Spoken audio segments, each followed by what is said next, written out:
friends, Kim from Stamping Imperfection. Thank you for joining me today. I am here with 4 different cards to share with you for Scrappy Tales Crafts using this Sweet Bear stamp set. It was designed as a Valentine's Day card, but you can see this other card I made here. I have a video with those 2 cards, and that second card really could be used for any time, but we wanted to share a bunch of ideas for different ways that you could use this stamp set that aren't just for Valentine's Day.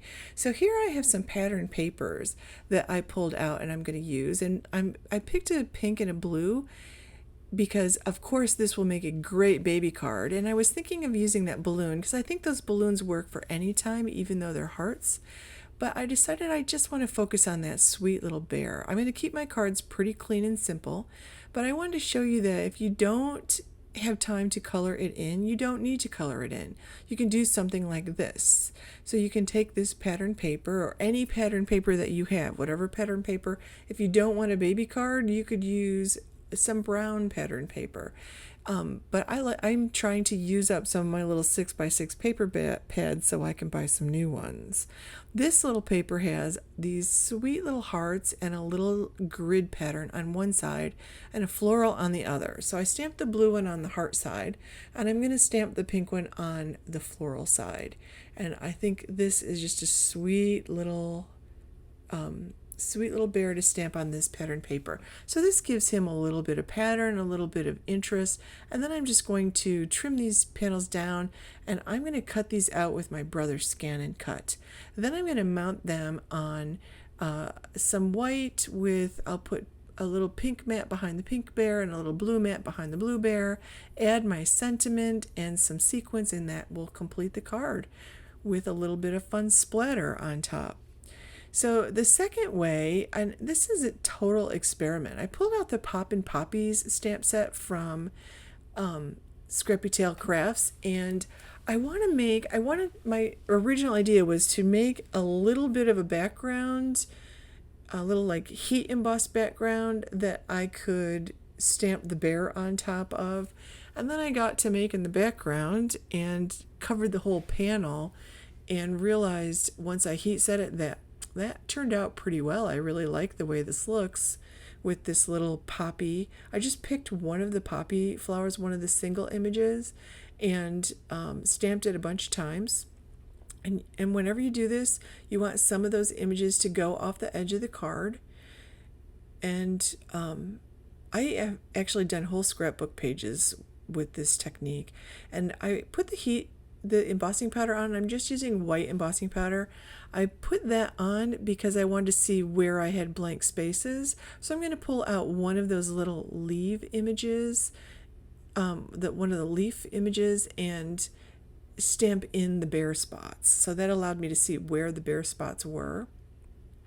So I'll just stamp that a few times in the bare spots, and then I'll go ahead and add my white embossing powder, and I'll go ahead and heat set that. And then I'm going to actually take some inks and do some ink blending on this. Now I will have the links to all the other blogs and YouTube videos in this hop below, so you can hop along with us and see what else my design team friends came up with, because they are very creative people.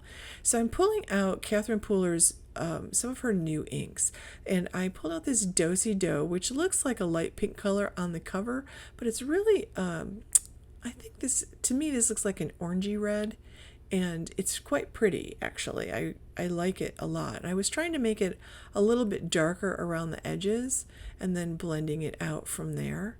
So I'm just going to add a little bit of this bright yellow chiffon color, and like this is really a wow color. Isn't it bright? It's so pretty. So I'm going to blend that Do-Si-Do and that chiffon together, and I get a really nice orange out of those two. That beautiful bright yellow really blended beautifully with that Do-Si-Do color. And I'm going to end up with a pretty rainbow when I'm all done. So I'm going to take this Cummerbund blue, and I always thought it was Cummerbund. I didn't realize there was a D on the end of that. And it looks like a light blue, but it's really got quite a bit of green in it. and I'm going to blend that together with the yellow to get a nice green. And I love the way this panel comes out. So of course I'm not going to use this for the technique I had in mind when I started. That's why I ended up making 4 cards here, because I realized I will make a sweet little bear that goes on top of this, but I will not be stamping on top of this and cutting it out. So I'll make another panel for that. So that's what I'm going to do next. I'm going to put that panel aside and I'll make a little bear for that in a minute. But first I'm just going to take that same poppy stamp and I'm going to stamp just the corner of this. And I'm going to turn it a couple times and I'm going to go off the page and do all the things, but I'm just going to keep it in the corner so I'm not even tempted to have another panel here to use on yet another card. So I'm going to use that same white embossing powder. I'm just kind of holding it up to the bear to make sure I made it tall enough.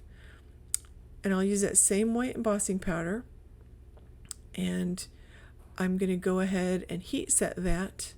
And then I'll ink blend it, but this time I'll ink blend it in just one color. So I don't love it so much, and I'm not tempted to use it for something else. So once I get that done, I pulled out Catherine Pooler's new In the Park green, and again, it looks like a minty green on the cover, but it's actually a lot deeper than it looks like on the ink pad cover. Isn't that pretty? That's one of the reasons why you always have to swatch your inks and watercolors and markers and stuff when you get them, because the color on the outside doesn't always reflect the color on the inside. So I'm just quickly blending this. I'm not being fussy about the blending. If I wanted to be fussy, I would definitely use Bristol paper, but Catherine Pooler inks blend beautifully on almost any paper. Like, they're beautiful inks, especially if you keep them inked up well enough. So I'm actually going to add a little repositional tape on the back of this. That is a like a plastic coated grid paper that I have there that I made, and I just laminated it, and it's nice to be able to put some sticky stuff on. Now because I embossed that background image, I couldn't just stamp on top of it because that embossing would resist the ink. So I went ahead and stamped with my Versamark, which is a newly re-inked pad. So if your pad is not recently re-inked, you might need to stamp that a couple times.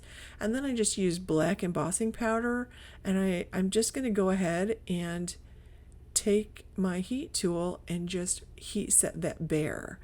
And it actually turned out pretty nice. Then I'll go ahead and fussy cut that out, and I'm going to apply him with some foam on top of that. Actually, no, this bear is going, now I need to make a background for this bear. That's what I need to do. I need to make a background for this bear because I don't want to put him on that other panel. So I'm going to create a bear for the other panel.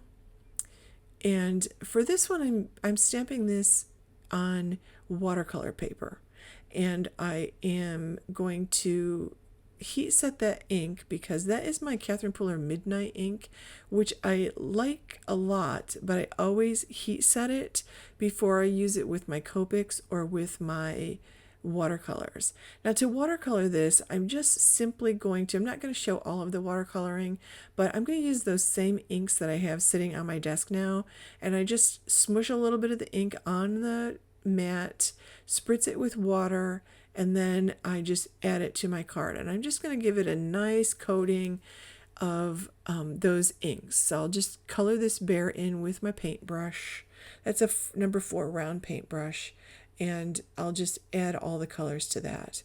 And then I decided I wanted to do a little experiment to just give him some shadowing. I'm using my watercolor pencils, which I don't use very often. So I decided I would try to see how this comes out. So I'm just putting like the green where I need some shadows, and I'm going to do the same thing for all the other colors. And then I'm going to go, I don't have Gamsol, so I'm going to go ahead and use my watercolor, the same paintbrush I used to watercolor with. These are watercolor pencils, so I'm going to go ahead and just use my paintbrush to smooth out those shadowy colors that I added. and I like the way it looks. There it is popped up on that background, and I added a few sequins to finish it off. Super bright and colorful. And I put a sentiment just because that's going to go to somebody for no reason at all. And I've got this cute little, this is one of my new favorite techniques. This is the bubble stencil from Stamplerations, and I'm just swiping Versamark across that.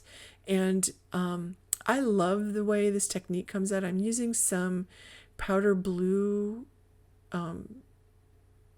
embossing powder from Nouveau. I don't know where I got this. I don't usually buy color. It must have come in a kit or something, because I don't generally buy colored embossing powder. But I'm going to heat set this, and that is going to be my background. I'm just going to cut that panel down to 4 by 5.25. And I decided it needed a little something more, so I pulled out a piece of gingham pattern paper, and I'm going to use the smaller check on the back. And I'm punching out 7 little circles with that scallop circle punch. And I'm going to use the new, I needed an excuse to use this new Distress Oxide color, this Kitsch Flamingo. I'm just doing some, inking on the edges of each one of those scallop circles. And then I'm going to lay those down on that card front, sort of in a zigzaggy pattern. I don't want to cover up that background because I love that technique.